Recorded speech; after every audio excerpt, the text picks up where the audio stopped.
Eto na yata yung pinakamurang impact range na nakita ko by Makita. Yo mga boss, so yun, may tools na naman tayong dumating. Maraming salamat kay Professional Tools. So ayun, unbox muna natin. Makita Corporation, made in Japan. May lagayan na din siya. Ito yung kanyang kasama. Meron na siyang quick charger. Ito yung maganda dito, dahil sa murang halaga, meron na itong dalawang battery na kasama, 48 volts, at ito naman yung lalagay sa gilid.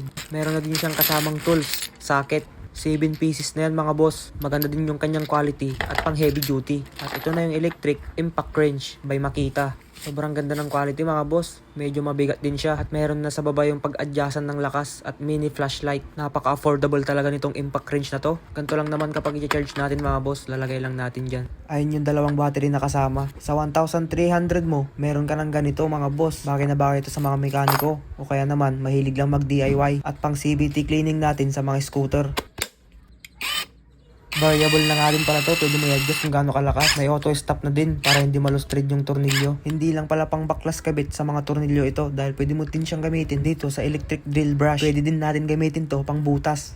Napaka-easy lang talaga mag-baklas kabit kapag may sarili kang impact range. Napaka-affordable lang nito mga boss, kaya click mo na yung yellow basket at mag-check out ka na din.